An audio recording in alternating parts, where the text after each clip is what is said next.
Assalamualaikum warahmatullahi wabarakatuh. Berjumpa lagi bersama saya pada mata pelajaran fikih.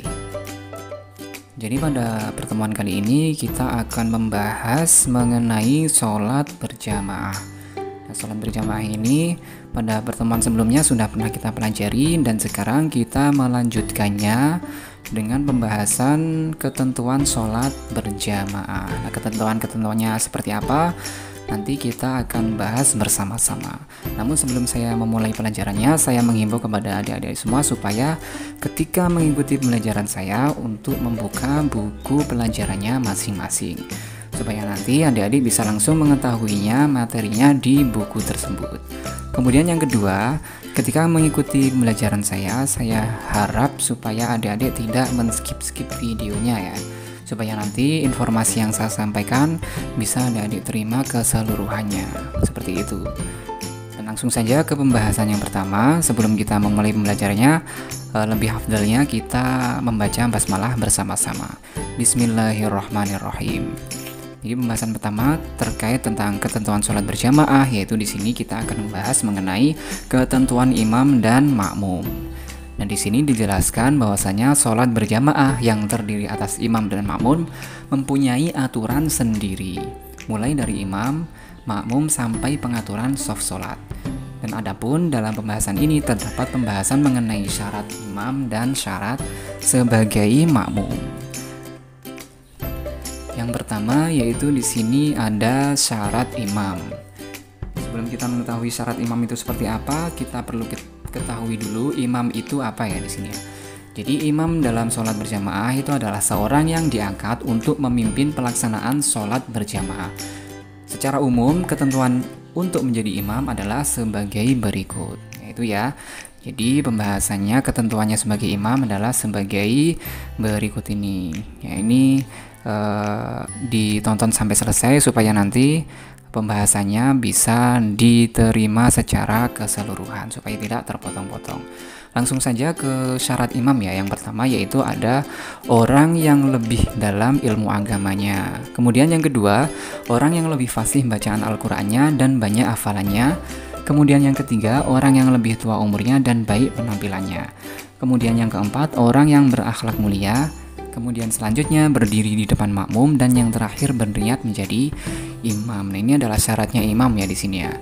Ini ketentuannya itu seperti itu. Jadi apabila di sini ada salah satu dari syarat-syarat tersebut ini belum terpenuhi, maka tidak diperkenankan untuk menjadi imam. Ya, kurang lebihnya seperti itu ya untuk syarat imam. Kemudian di sini terkait pembahasan syarat imam lagi, yaitu dari syarat yang sudah disebutkan tadi, apabila dalam satu jamaah terdapat laki-laki dan perempuan, maka yang menjadi imam harus laki-laki. Dan jika dalam satu jamaah terdapat perempuan saja, maka imamnya boleh perempuan. Namun di sini perempuan juga boleh menjadi imam dengan syarat makmumnya itu adalah laki-laki, belum balik atau masih anak-anak. Itu adalah syarat-syarat sebagai imam. Kemudian selanjutnya di sini ada pembahasan mengenai syarat sebagai makmum.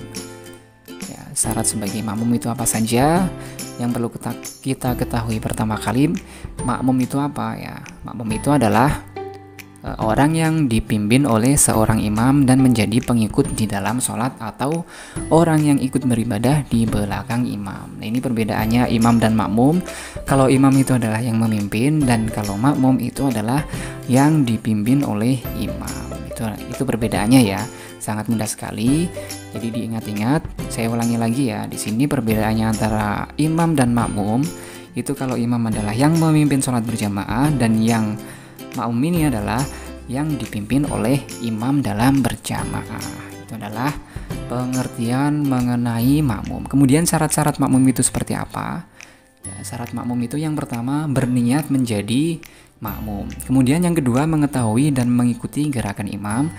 Dan yang ketiga tidak mendahului imam dalam gerakan sholat. Kemudian yang keempat berada dalam satu tempat dengan imam. Kemudian yang kelima tempat berdiri makmum tidak lebih maju daripada imam. Kemudian yang selanjutnya yaitu makmum yang di depan hendaknya yang hafal bacaan Al-Quran. Kemudian yang terakhir, Apabila imam lupa gerakan atau bacaan sholat, maka makmum laki-laki yang di belakangnya mengingatkan dengan membaca subhanallah. Itu bagi jamaah laki-laki.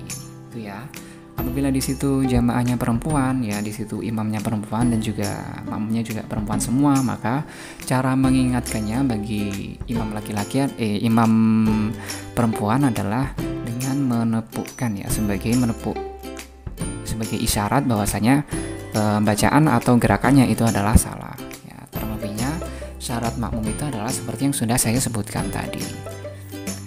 Kemudian pembahasan selanjutnya terkait ketentuan sholat berjamaah. Di sini ada susunan shaf dalam sholat. Ya, susunannya itu seperti apa? Yang pertama itu bila jamaah hanya terdiri atas 2 orang, dan di situ apabila di situ laki-laki semua, itu satunya menjadi imam dan satunya lagi itu sebagai makmum. Dan posisi makmum itu rapat sejajar dengan imam di sebelah kanannya, namun bisa mengundurkan sedikit kakinya. Jadi di situ bisa difahami apabila jamaahnya itu hanya 2 orang, yaitu imam 1 dan makmum 1, maka cukup bagi makmum itu berdiri sejajar namun agak ke belakang sedikit di sebelah kanan imam. Itu adalah susunan yang pertama. Kemudian yang kedua yaitu jika jamaah terdiri dari 2 orang, yaitu 1 laki-laki dan 1 perempuan, maka perempuannya sebagai makmum dan posisinya berada di belakangnya laki-laki yang sebagai imam tadi. Itu adalah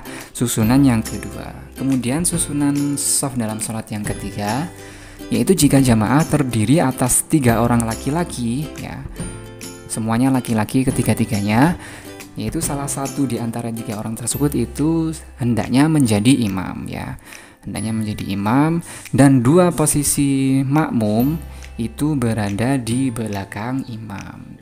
Ini adalah susunan yang nomor 3. Kemudian yang terakhir, susunannya adalah jika jamaah terdiri dari banyak orang, ada anak-anak, baik itu anak laki-laki maupun perempuan, kemudian ada orang dewasa yang banyak laki-laki dan perempuannya, pengaturan shafnya yaitu hendaknya shaf laki-laki dewasa itu ditempatkan di depan shaf anak laki-laki, kemudian disusul dengan shaf perempuan dewasa, dan belakangnya disusul dengan shaf anak perempuan. Yaitu ya runtutannya. Saya ulangi lagi, yang shaf maksud saya di sini susunan yang keempat, apabila di dalam suatu jamaah itu banyak orang sekali, ya di situ ya terdapat laki-laki dewasa banyak, anak kecil laki-laki banyak, kemudian ada perempuan banyak, dan ada anak-anak perempuan di situ juga banyak, maka susunan shafnya yang pertama setelah imam itu adalah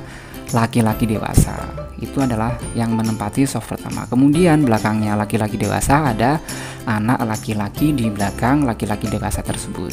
Nah, kemudian shaf selanjutnya di situ ada perempuan yang sudah dewasa, dan disusul yang terakhir adalah shaf anak perempuan. Itu adalah susunan shaf yang nomor 4 ya. Diingat-ingat kembali. Jadi di sini pembahasannya ada 4 ya, ada 4 macam susunannya, yaitu sudah saya sebutkan tadi, bisa diingat-ingat lagi ya. Jadi kesimpulannya, dalam sholat itu susunan shaf itu juga ada ketentuan-ketentuannya.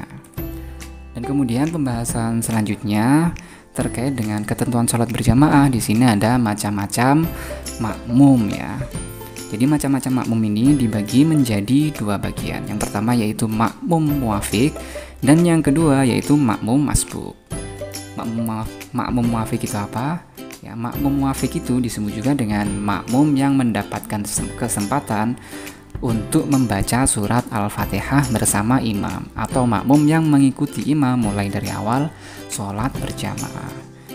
Itu adalah penjelasan mengenai makmum muwafiq. Ya, bisa dikatakan juga makmum muwafiq ini adalah makmum yang tidak terlambat, jadi mengikuti gerakan imam dari takbiratul ihramnya. Itu adalah makmum muwafiq. Kemudian yang kedua di sini adalah ada makmum masbuk ya. penjelasan dari makmum masbuk ini yaitu makmum yang tidak mendapatkan kesempatan yang cukup untuk membaca surat Al-Fatihah bersama imam. Jadi kurang lebihnya makmum masbuk ini dia ketinggalan satu rukun di situ dalam mengerjakan sholat berjamaah. Itu adalah penjelasan dari makmum masbuk. Ya, bisa diulangi lagi. Ya, saya ulangi lagi bahwasanya macam-macam makmum itu dibagi menjadi dua. Yaitu yang pertama makmum muafiq atau makmum yang di situ mendapatkan ya kesempatan untuk membaca surat Al-Fatihah bersama imam, dan yang kedua ada makmum masbuk atau makmum yang di situ tidak mendapatkan kesempatan untuk membaca surat Al-Fatihah bersama imam. Ya, itu adalah penjelasan mengenai macam-macam makmum. Dan kemudian di sini ada juga ketentuan makmum masbuk ya di sini. Tadi ada makmum muafiq dan makmum masbuk. Dan makmum masbuk ini ada ketentuannya juga. Yaitu yang pertama, jika ia mendapati imam ruku lalu setelahnya takbiratul ihram, kemudian ia langsung mengikuti imam yang ruku dengan mendapatkan kesempatan tumakninah bersama imam, sempurnalah satu rakaat baginya sekalipun ia tidak membaca surat Al-Fatihah. Nah, ini yang pertama ya. Namun di sini kategorinya juga termasuk makmum masbuk. Akan tetapi kategori yang pertama ini apabila dia masih ketinggalan satu rukun saja, maka dia masih mendapatkan satu rakaat. Jadi tidak perlu menggantinya ketika imam nanti sudah salam. Itu adalah kategori yang pertama. Kemudian yang kedua yaitu jika ia mendapati imam bangkit dari ruku sementara ia baru ruku, ia tidak dapat, maksud saya di sini ia tidak mendapatkan satu rakaat bersama imam dan harus mengulang satu rakaat itu setelah imam salam. Yaitu ya, itu adalah batasan makmum itu diperbolehkan untuk istilahnya kayak batasan bahwasanya disimpulkan ya di sini. Maksud saya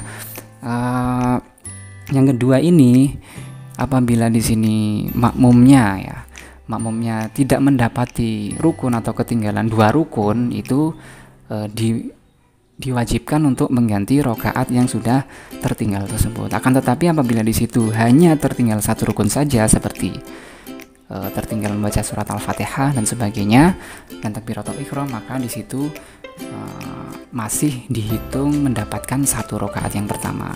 Akan tetapi kalau di situ tertinggal dua rukun di situ, maksud saya misal habis surat Al-Fatihah habis setelah sholat maksud saya di sini setelah takbiratul ihram, kemudian di situ membaca surat Al-Fatihah, kemudian yang ketiga ada ruku. Nah, ketika dia sudah ketinggalan tiga rukun tersebut, maka dia diwajibkan untuk mengganti rakaatnya yang tertinggal. Ya, kurang lebihnya pembahasannya terkait ketentuan makmum masuk adalah seperti itu. Nah, mudah-mudahan materi ini bisa bermanfaat buat adik-adik semua. Sekian dari saya. Wassalamualaikum warahmatullahi wabarakatuh.